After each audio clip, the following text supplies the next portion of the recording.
Hi, I'm Vanir from VegAnimation. If you are a person, then this video is for you. And if you happen to also be Dave from Boyinaband, then this video is absolutely very much specifically for you. For the very few of you who don't know who Dave aka Boyinaband is, well, just check out his channel, you won't regret it. He's a great guy and a great content creator, and he has cool hair, so there's that too.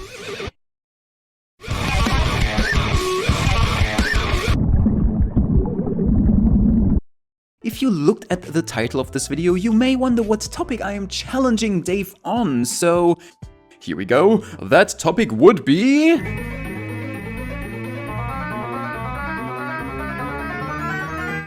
veganism.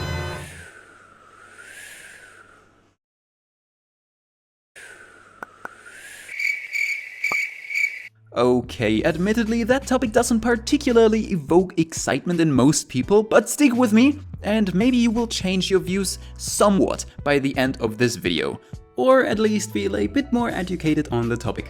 Because while veganism currently seems to be more of a meme to many, rather than a topic that's to be taken seriously, there are facts and logic that strongly suggest that not only you or me as an individual, but we as a society should go vegan. And that's a reason why I specifically challenged Boyinaband to watch this video filled with facts and logic and attempts to make this somehow entertaining enough so you stick with me for 25 minutes. Meow. Dave has raised awareness about many other important topics already, like mental health issues of various kinds, potential threats of advancing AI technology, and severe problems with our educational system, amongst many other things. So I hope after watching this video he will say something like, hey, this guy has got a point, or two, or three. Maybe I should look more into these topics and potentially inform my audience about them too. You see, for a long time I was actually kind of hoping that Dave may already be a fellow herbivorous home slice, but then a couple of weeks ago I saw this clip. We're headed to Super Target. Do you find this offensive, Jaden? All this dairy. Kids yogurt. As a vegan, how do you feel? So yeah, I'm fairly certain that he isn't vegan. Yet.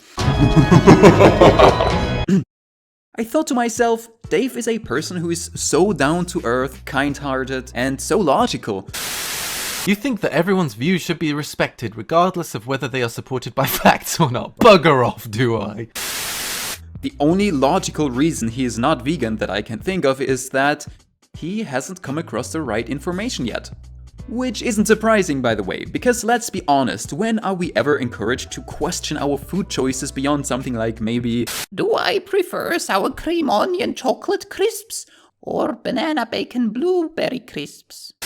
Family and friends usually don't make us think twice about our eating habits, and big media definitely doesn't either. And schools, well, Dave can tell you how much we can rely on schools for learning important things. Because of all that, I have decided to give you fact and logic-based arguments for why we as a society should go vegan. Dave, if you watch this video and find the presented issues important enough to discuss, then I really hope we can use the following crash course as a conversation starter. And of course, if you doubt or disagree with any of the information I present here, then... I meant to say, then feel free to get in touch with me via email, and we can chat about any concerns or questions you have with what I share in this video. Alright, sources will of course all be in the description. Let's start the crash course. Part 1. Health. Health is arguably one of the most important aspects we need to discuss, because it's much more difficult to reject every other argument for veganism once you realize that those arguments aren't thrown at you by sickly, almost dead vegans, but by healthy and definitely not protein deficient dudes and dudettes. So let's see what the world's largest organization of nutritional professionals says about the healthfulness of vegan diets. And I quote, appropriately planned vegan diets are healthful, nutritionally adequate, and appropriate for all stages of the life cycle, including pregnancy, lactation, infancy, childhood, adolescence, older adulthood, and for athletes. In other words, humans can be perfectly healthy eating just plant foods, and therefore eating animal products is factually speaking needless. Of course, like with every other diet, there are things to pay attention to in order to avoid running into any problems down the dietary road. We won't go into that in this video though, because this isn't a how to be vegan video, but a why be vegan video. Alright, so until now I was only showing you why you shouldn't be concerned about dropping animal products from your diet, but there are also legitimate reasons to why you should even look forward to dropping them from your diet. So, let's look at 5 reasons you should ditch meat, dairy, and eggs. Number 1. Lactose intolerance. 65% of all humans are lactose intolerant. And even if you're not lactose intolerant, dairy still brings some other problems with it. Two big ones here are the high amounts of saturated fat and cholesterol, both of which we will talk more about in reason number 5. In a nutshell, cow milk sucks if you are not a baby cow and should therefore only be sucked by baby cows. Number 2. Hypertension. Sounds like a Pokemon attack. But it actually just means you have high blood pressure. So it's pretty neat that vegans are up to 75% less likely to have that problem. Number 3. Diabetes. Pretty far up there in terms of causes of death. Vegans have an about 50% decreased chance of getting type 2 diabetes compared to omnis. Number 4. Cancer. There are many types of cancer. And while a vegan diet won't protect you against all of them, keep in mind not all cancers are diet related, and also many vegans have a rather junk food heavy diet, which isn't all that helpful either. Vegans overall still have a 15% reduced risk of suffering from total cancer. And considering how many people die from cancer every year, I would say 15% is definitely worth mentioning. Number 5. Strokes and heart disease. I think I'm probably going to be one of the heart disease ones. Right. Judging from my grandparents. Strokes and heart disease are both caused by clogged arteries. The fancy name for that is atherosclerosis. The only cause for atherosclerosis is bad cholesterol levels, which are caused by diets high in dietary cholesterol, only found in animal products, and saturated fats, mostly found in animal products. So yeah, if you want to not be that 1 out of 7 or 1 out of 31, then ditching animal products is definitely a good idea. Fun fact, a whole food plant-based diet is the only diet that has been shown to even reverse heart disease. That should do it for the first part of our crash course. To sum it up, we do not need animal products to survive or to be healthy, and so it's by definition needless to consume them. Keep that in mind for the coming parts. And on top of all that, banishing meat, dairy and eggs from your plate can even help protect you against a variety of illnesses, some of which are very deadly. Okay, on to part 1.5, taste and price. At first, I didn't want to include these 2 points into the list at all, but I have heard bacon though just a little too often, and a diet also needs to be affordable, so fair enough, here we go. Taste. One of the most common concerns I hear is that vegan food just tastes too plain, so let's go over some vegan foods and see how plain they are. Number 1, fruits. I don't think I have to say much about this one. I mean, who would ever think that, for example, pineapples taste plain? They are freaking amazing. Also on pizza. Change my mind. Number 2, vegetables. If you are used to eating chicken legs drenched in oil, salt, herbs and what have you, then yeah, your tongue probably has a hard time appreciating the taste of usually much less seasoned veggies. But do not fret, you don't have to eat multiple unseasoned veggie side dishes to replace that chicken. You can simply add some, number 3, legumes to your plate. You can put them next to your veggies, use them to prepare stews, soups, burgers, and maybe most importantly, hummus. Oh, and legumes are also the ultimate answer to everyone's favorite concern about veganism. Protein, though.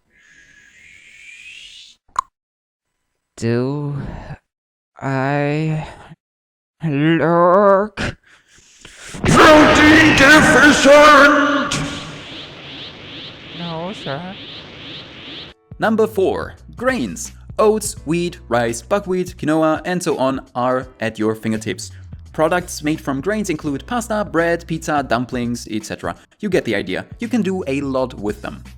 Bottom line is, you just need to learn what plants to combine and how to season them. Fortunately, there are a ton of good vegan cooking channels here on YouTube that can help you do that. Oh, and just to remind you, all the extra stuff we use to overstimulate our taste buds are vegan already. Salt, sugar, herbs, spices, oils, flavor enhancers, smoking aroma, it's all vegan.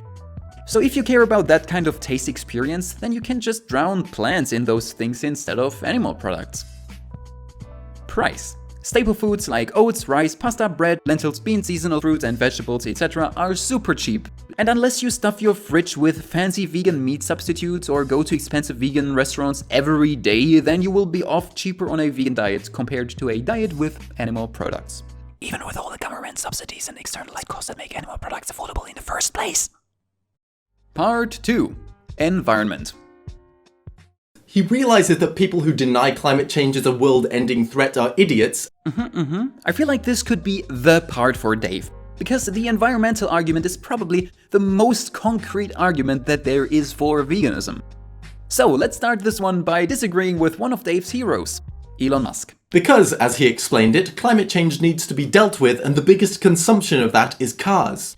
Elon has undoubtedly been correct on many things in his life, seeing how he got, you know. But still, the latter part of Elon's statement is just factually wrong. Yes, climate change needs to be dealt with, and yes, getting away from fossil fuels is great, but the biggest issue here is animal agriculture. A little known fact is that animal agriculture is responsible for more greenhouse gas emissions than the combined exhaust from all transportation. Let that sink in for a minute. Okay, maybe 2 seconds is enough. Want some more scary facts? No! Did I hear go? Okay, here we go. 82% of starving children live in countries where food is fed to animals, and the animals are eaten by people in Western countries. Animal agriculture is responsible for up to a whopping 91% of Amazon destruction. Animal agriculture is the leading cause of species extinction, ocean dead zones, water pollution, and habitat destruction. For every 1 pound of fish caught, up to 5 pounds of unintended marine species are caught and discarded as bykill, which amongst others includes dolphins, whales, sea turtles, sharks, and squids. After rewatching the video, I felt like this part needs an addition. Cartoon animals and SpongeBob references are nice and all, but don't get the wrong idea from my cartoon drawings. The problem is very real. 3/4 of the world's fisheries are already exploited or depleted, and we could see fishless oceans by 2048, which would pretty much screw all life on Earth as we know it. I don't know about you, but I think the fact that hardly anybody knows of statistics like these is absolutely insane! But who is telling us about those things? Schools aren't, the mainstream media isn't, Prince E isn't. Why is that though? Why is hardly anybody trying to educate the masses on how we can largely stop climate change by simply going to different aisles in the supermarket? Because it's an uncomfortable truth. Uncomfortable for the respective industries because they are making a crap ton of money from dooming us all, and uncomfortable for the consumer because it would mean that they would have to make inconvenient changes to their eating habits. Everything I mentioned so far really is just the tip of the iceberg, so I highly recommend you check out the documentary Cowspiracy to get a better idea of the whole environmental stuff. They list all their sources on their website, and the documentary is on Netflix for your convenience, so no excuses to not watch it. Cowspiracy? Psh, is that about tinfoil hat wearing cows or something? It may sound like that, but it is in fact a Leonardo DiCaprio-backed, fact-packed documentary, try to say that 5 times fast, about how animal agriculture screws up life on our planet. The bottom line of this second part is, unless we as individuals and as a society as a whole change our eating habits very, very soon, life on Earth as we know it is doomed. So if we don't want everything to go to crap, then we must not rely on individuals like Elon Musk to fix all the problems for us. We all have to fix this together. And the most practicable and effective way to do that is to ditch animal products and educate others on why they should ditch animal products too. Part 3. Ethics and Morality. Well, you must have seen this one coming. But morality is subjective. That drivel has no place in a discussion about facts and logic. Yes, morality is subjective, more about that in a few moments, but stick with me and you will see that there is indeed a place for this third part in our discussion. So, let's start with fun with facts. Well, I guess it's a bit misleading to call these facts fun. Beep! Let's start with distress with data. Yeah, that fits better. Number 1. Pigs have been proven to be as intelligent and emotionally complex as dogs. Think about that the next time you feel bad for the cats and dogs that are bred and slaughtered in parts of China and Korea, when you don't feel bad for the pigs that you eat. Number 2. Cows do not magically turn grass, corn, soy, etc. into milk. No. For a cow to produce milk, they first must give birth to a calf. This means dairy cows are impregnated every year in order to keep continuous milk supply. Number 3. Of course, cow milk is for humans, not for baby cows. So, dairy calves are taken away from their mothers usually within 24 to 72 hours of birth in order to ensure as much milk as possible can be acquired from the mother. Number 4. Separation of mother and child is an incredibly traumatic experience, and both will cry out for days. Male baby cows will either get killed and discarded as byproducts or get killed a bit later to end up as baby meat, aka veal. Oh, and female calves of course will suffer the same fate as their mothers. Yep, the dairy industry is hell on earth. Number 5. Male chicks are useless to the egg industry, so they are killed immediately after birth. It is estimated that up to 40 million day-old male chicks are killed each year in the UK alone by being either gassed or thrown into a macerator. They are blended a freaking life. This practice occurs in all egg farming systems, including organic. And can I just remind everybody that not only do we not need any of this to happen, remember part 1, but also do these practices give us products that about 65% of all humans are allergic to anyway, clog our arteries to the point that it kills millions of people every single year, and are the #1 cause of environmental destruction. Yeah, I think it's fair to say that funding industries like that isn't a good idea. But let's move on from the facts to the logic, because geez, this video is getting long already. As mentioned before, I agree that morals are based on subjectivity, but once a person has a set of moral beliefs, we can test that moral system on its logical consistency. It goes kind of like this. Brace your brain cells. Random guy says that having trait X justifies treatment Y, but in a different context he says having trait X does not justify treatment Y. This leads us to the conclusion that random guy is morally and logically inconsistent on this matter, because according to him, trait X per se does and doesn't justify treatment Y. In other words, random guy is a hypocrite. Of course, random guy can adjust his beliefs to no longer be a hypocrite. He can either reject trait X as a valid justification for treatment Y in all contexts, or he can accept trait X as a valid justification for treatment Y in all contexts. In which case we may call him absolutely insane, but we could at least not call him inconsistent. What I just explained is a neat consistency test. In our case, we will use it to go through some traits that animals possess or lack, X, that are commonly used by people to justify stabbing those animals to turn them into burgers and things like that. Why? Of course, you can test your moral consistency all by yourself if you are intellectually honest enough, but the following 3 examples may give you a better understanding of how all this works. Example number 1. I like the taste of cow meat, therefore it's okay to slit cow throats. Okay, so X is tastiness. Let's see if random guy accepts tastiness as a valid argument for needless killing in other contexts too. I like the taste of human meat, therefore it's okay to slit human throats. Do you agree with Carl Cannibal? You crazy mate? Of course not. Alright, then the argument tastiness per se is no valid argument to kill. Name a different trait that cows possess or lack that would justify turning them into burgers. Alternatively, you can stop paying others to kill them. Example 2. Alright, other animals eat meat too. It happens in nature, it's natural, so it's okay. X is it's natural. Let's see if random guy accepts it's natural as a valid argument for needless killing in other contexts too. Other animals rape too. It happens in nature, it's natural, so it's okay. Alright, you can go now. So, do you agree with Simon Sicko? No. Then the argument, it's natural per se, is no valid argument to kill. Name a different trait that cows possess or lack that would justify turning them into burgers. Alternatively, you can stop paying others to kill them. Example 3. Let me try one more. Ah, right. Cows can't understand the concept of morality, so they don't deserve moral consideration. Okay, X is lack of moral agency. Let's see if random guy accepts lack of moral agency as a valid argument for needless killing in other contexts too. This guy is intellectually disabled, he can't understand the concept of morality, so he doesn't deserve moral consideration. Let's slit his throat. He's okay, yes? No, stop! He still feels pain, jeez!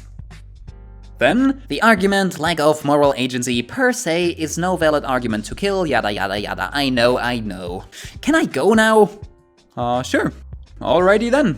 For a more in-depth look into this name the trait consistency test, I recommend you check out the links of my Theeeeese list in the description box below the video. Speaking of recommendation, here's one more. And this one is as much of a challenge as it is a recommendation. Check out Land of Hope and Glory. Nope, not this one, my dear Brits. This one.